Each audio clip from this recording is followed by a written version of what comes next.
오늘 어린이 주일입니다. 어린이 주일과 관련된 말씀을 나누어야 좋겠지만 항존직 선거와 관련된 말씀을 준비했습니다.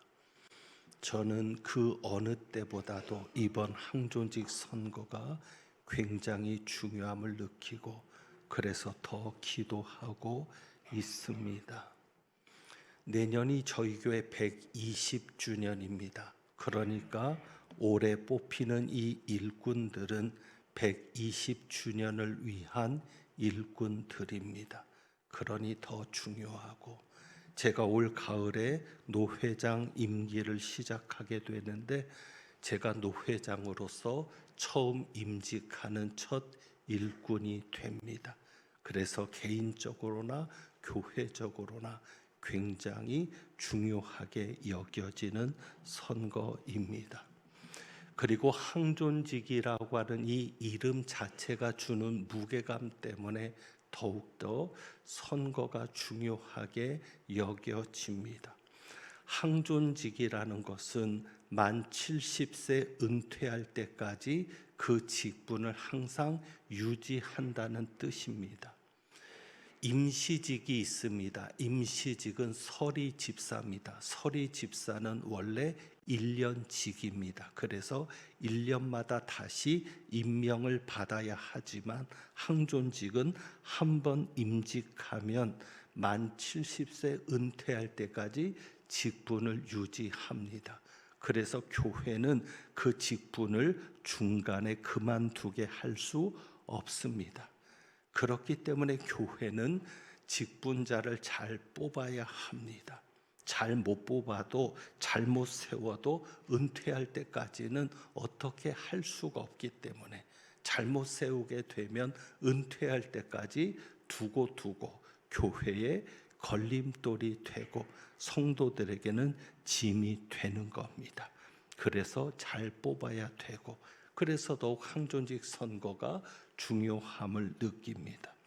이번 선거를 앞두고 가정예배 말씀 중에 주일 본문을 순서에 따라 보게 되었는데, 이번 말씀을 묵상하면서 이런 기도 제목을 발견하게 됩니다. 그 기도 제목은 오늘 말씀의 제목입니다. 말씀의 제목을 보면 좋은 나무를 심게 하소서.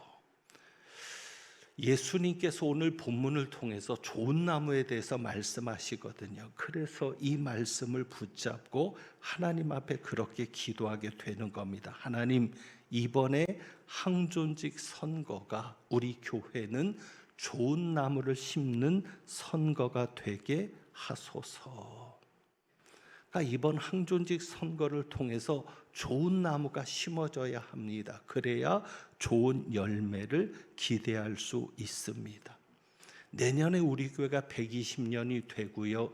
주님 오실 때까지 이 일꾼들을 통해서 교회가 사명을 감당해 나가게 될 텐데, 좋은 나무를 심지 않으면 미래가 없는 겁니다. 좋은 열매를 저희 교회는 기대할 수가 없는 겁니다. 그래서 좋은 나무를 심어야 합니다.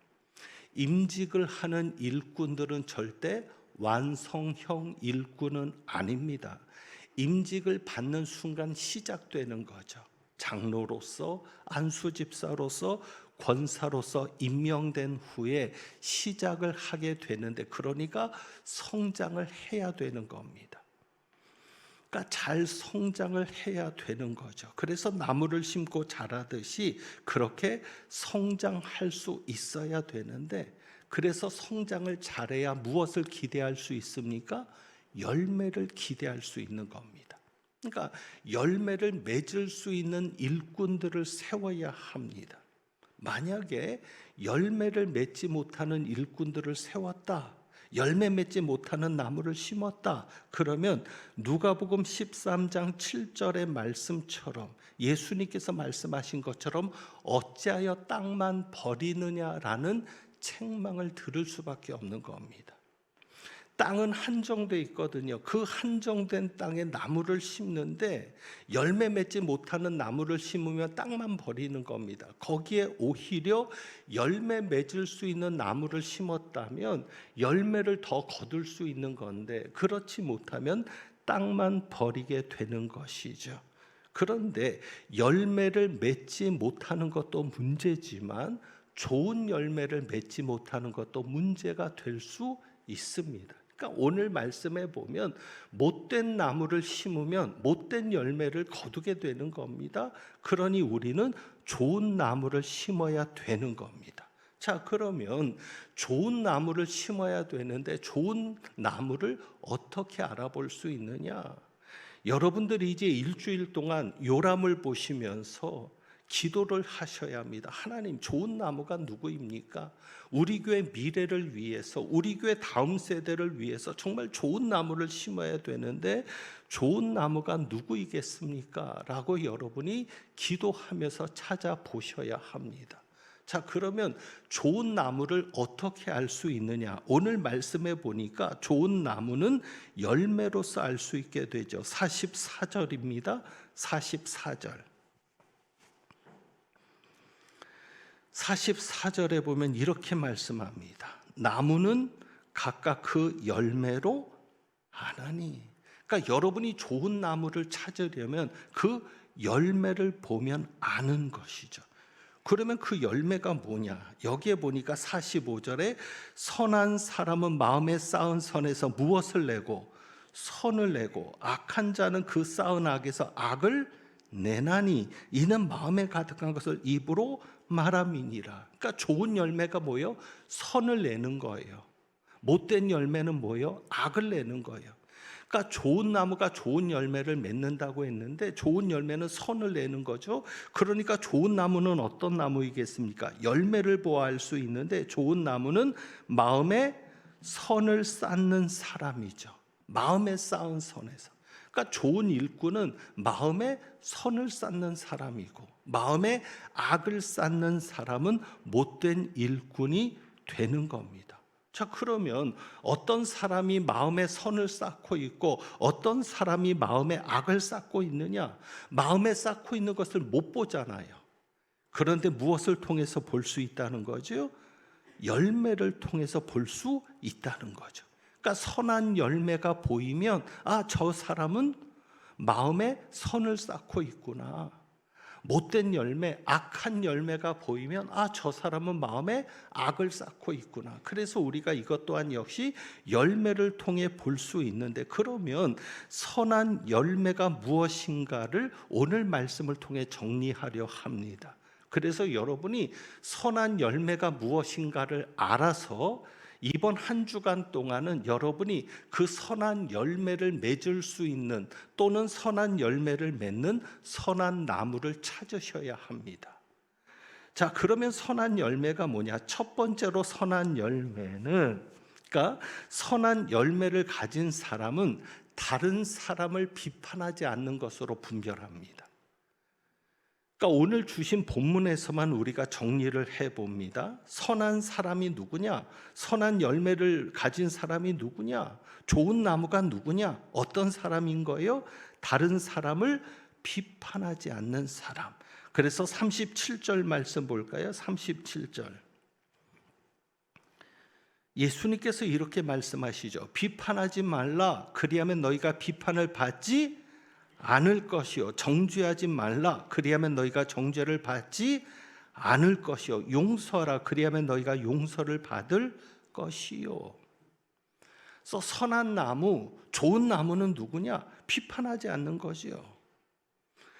비판하지 않고 정죄하지 않고 용서할 수 있는 사람이 선한 사람이고 선을 쌓는 사람이고 또 좋은 나무를, 좋은 열매를 맺는 좋은 나무인 사람인 겁니다.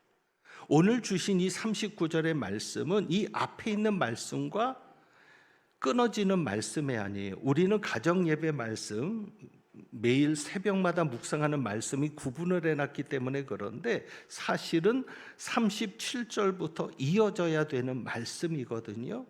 그러니까 오늘 읽은 이 본문에서는 우리가 왜 비판하지 말아야 되느냐? 예수님께서 비판하지 말라고 말씀합니다. 그리고 정죄하지 말라고 말씀합니다. 왜 비판하지 말고 정죄하지 말아야 되느냐? 그 이유를 오늘 읽은 이 39절에서부터 예수님께서 말씀하시는 거죠. 그래서 39절에 보면 우리가 비판하지 말아야 되는 첫 번째 이유는 이겁니다. 예수님께서 비유로 말씀하시되, 그러니까 비판하지 말라, 정죄하지 말라 이렇게 말씀하시면서 비유로 말씀하시는 거예요. 뭐를 말씀하십니까? 첫 번째는 뭐죠? 맹인이 맹인을 인도할 수 있느냐? 그러니까 맹인이 맹인을 인도하는 비유를 가지고 맹인이 맹인을 인도할 수 없다는 거죠. 그러니까 무슨 말씀이에요? 우리는 누구나 다 맹인일 수밖에 없다. 우리는 누구나 다 맹인일 수밖에 없는데, 우리는 그래서 누구나 다 누구라도 인도할 수 없는 어떤 존재이다? 연약한 존재이고 한계를 가진 존재이다. 그러니 비판하지 말아라. 비판하는 너도, 남을 정죄하는 너도 맹인일 수밖에 없는 거다. 그러니 비판하지 말아야 될 이유를 첫 번째로 그렇게 말씀하시는 거죠. 우리는 누구도, 맹인이 맹인을 인도할 수 없듯이 우리도 누구도 인도할 수 없는 그런 연약한 존재라는 것입니다. 그 다음에 두 번째 이유는 40절입니다. 제자와 선생의 비유로 말씀하시죠. 제자가 그 선생보다 높지 못하나 무릇 온전하게 된 자는 그 선생과 같으리라. 제자가 아무리 온전해져도 누구의 수준을 넘어갈 수 없어요. 선생의 수준을 넘어갈 수 없는 거예요.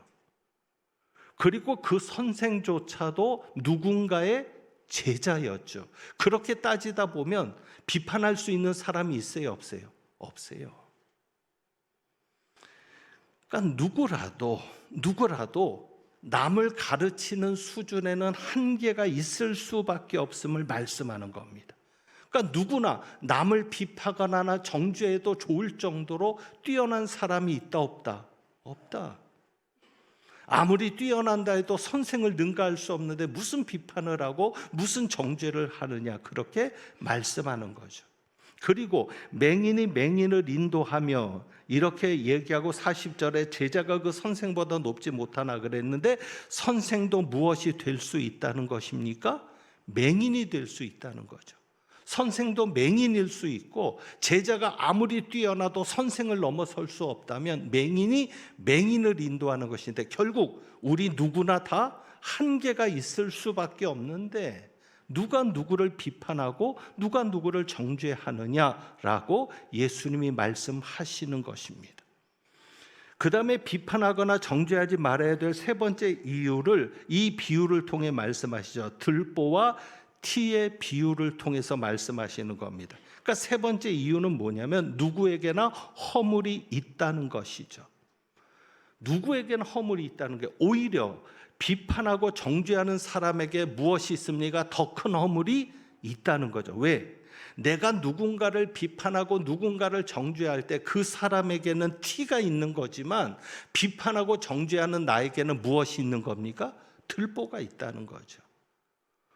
어떻게 네가 들보가 있는데, 네 눈 속에 들보가 있는데 어떻게 다른 사람의 눈 속에 있는 티를 빼라고 할 수 있느냐? 다른 사람을 비판하지 말고 오히려 네 눈 속에 있는 무엇을 빼어라? 들보를 빼어라. 그러니까 결국 예수님께서는 누구를 비난하거나 비판하거나 정죄할 수 있는 능력이나 그러한 수준이 있는 사람이 없다는 것이죠. 오히려 내게도 더 큰 허물이 있을 수밖에 없다는 겁니다. 여러분, 이번에 우리는 좋은 나무를 심어야 합니다. 어떻게 좋은 나무를 분별합니까? 남을 비판하거나 정죄하기를 좋아하는 사람은 절대 뽑으시면 안 됩니다. 어쩌면 남을 비난하고 비판하고 정죄하는 그것은 성향일 수도 있습니다. 어떤 성향이요? 부정적인 성향. 여러분, 우리 교회에 부정적인 일꾼을 뽑으시겠습니까? 긍정적인 일꾼을 뽑으시겠습니까? 긍정적인 일꾼이죠. 제가 이번에 인터넷에서 우연히 어떤 글을 보게 되었는데 방송인 신동엽 씨와 관련된 글이었습니다. 어느 분이 신동엽 씨가 방송을 해서 방송에서 이야기했던 내용을 캡처를 해가지고 그것을 가지고 글을 만들어서 인터넷에 올린 겁니다. 제목은 이것이었습니다. 방송인 신동엽이 30년 방송하고 깨달은 무조건 손절해야 하는 인간 1위가 누구인가? 신동엽 씨가 30년 동안 방송을 하면서 깨달은 거래요. 무조건 이 사람은 손절해야 된다. 그 사람이 누구냐라는 것이죠. 그러면서 방송인 신동엽 씨가 어느 방송에서 이야기했던 화면을 캡처를 했는데 그 화면 속의 대사같이 이렇게 이야기를 했습니다. 제가 한번 이야기 드려보죠. 살면서 그런 거 느끼지 않아요? 누군가에게 다른 사람 험담을 하면요, 그 상대가 친밀한 관계가 아닌 이상 다 돌아와요. 그러니까 누군가에게 다른 사람 험담을 하면 결국은 다 돌아온다는 겁니다. 그러면서 이렇게 말합니다. 저는 정말 다른 사람 얘기를 하지 말아야 된다는 걸 어렸을 때부터 깨달아서 안 해요. 어떤 사람이 저한테 와서 누가 네 욕을 하더라 이렇게 전할 때도 있거든요. 그러면 저는 그 얘기를 제게 전한 사람을 멀리합니다. 누가 너에게 이런 얘기를 했더라 그러면 그 얘기를 전한 사람을 멀리한다는 거예요. 그 얘기를 한 사람보다. 그러면서 이렇게 말하죠. 진짜 남 얘기는 조심해야 한다라고 하면서 이렇게 말합니다. 저는 험담을 하는 사람과는 반드시 인연을 끊습니다. 방송인 신동엽 씨가 손절하는 사람이 누구예요? 험담하는 사람. 꼭 자기와 관련된 이야기가 아니더라도 그렇습니다. 남의 험담을 하는 사람을 일꾼으로 세우시면 안 됩니다. 이것은 여러분이 밖에서도 마찬가지입니다. 남의 험담하기를 좋아하는 사람과는 손절해야 합니다. 그 사람이 다른 데 가서는 여러분의 험담을 할 수 있기 때문입니다. 그리고 두 번째로 선한 열매가 무엇이냐? 선한 열매를 맺는 사람 혹은 좋은 나무는 어떤 사람이냐? 이것을 보고 분별할 수 있는 것이죠. 46절입니다. 입으로만 주여 주여 하는 사람이 아니라 예수님이 말씀하신 대로 행하려 하는 모습을 보이는 사람이 선한 사람입니다. 그래서 이렇게 우리가 정리할 수 있겠죠. 말과 행함이 일치되는 사람. 입으로 주여 주여 하니까 믿음이 좋아 보일 거 아니겠어요? 그런데 행동은 전혀 정반대라면 그 사람은 좋은 나무가 아니라는 거죠.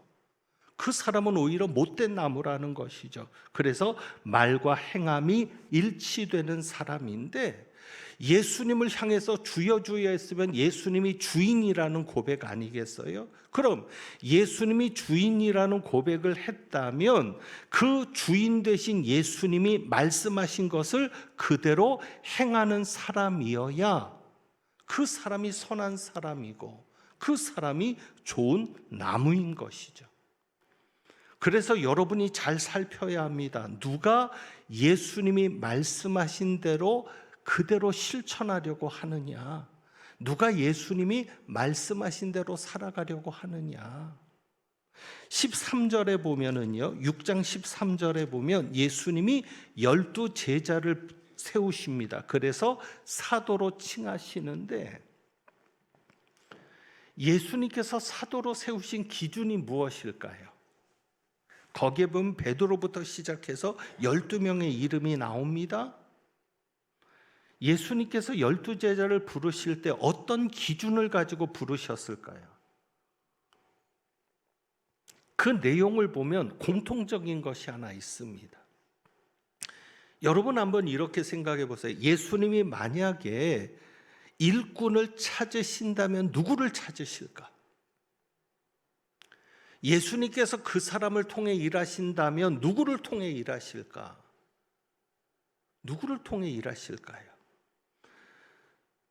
저는 오늘 성경 속에서 나타난 두 가지 예를 말씀드리려고 합니다. 그 두 가지 예가 뭐냐면, 다른 제자들을 부르신 내용들은 다 나오지 않은데 그 두 가지 분명하게 기록된 사건이 있어요. 베드로를 부르실 때 어떻게 부르십니까?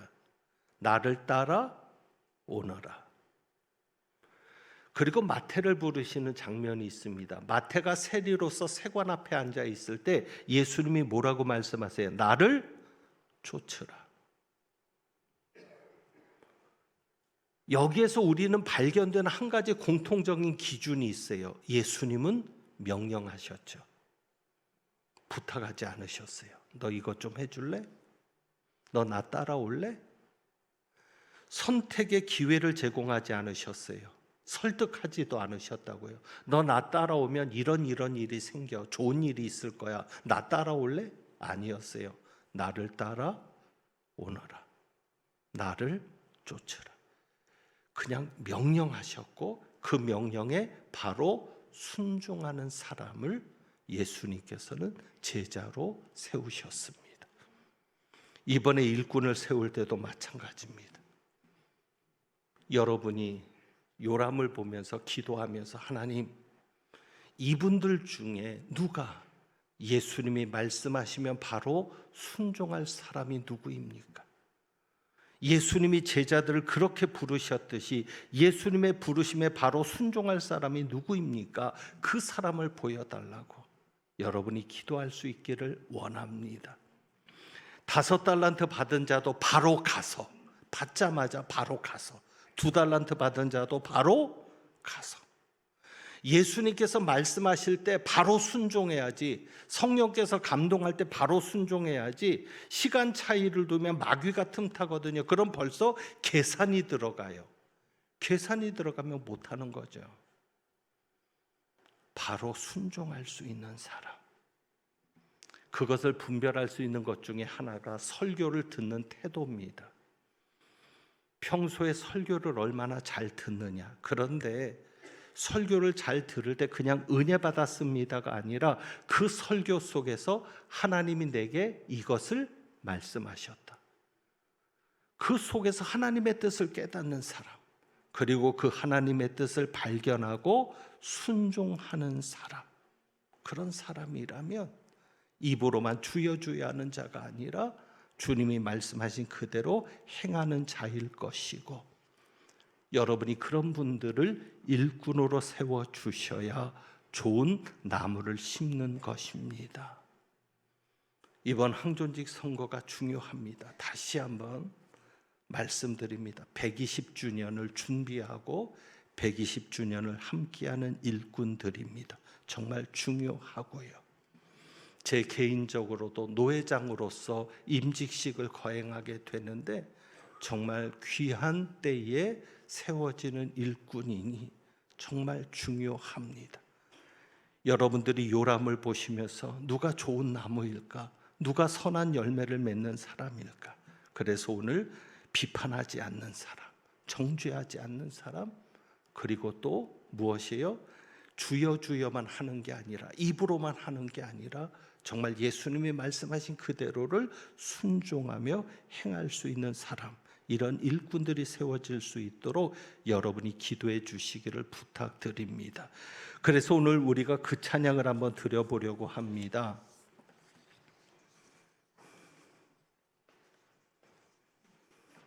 안 목사님 잠깐 앞으로 나와 주시고요. 찬양하는 동안 부탁드릴 게 있습니다.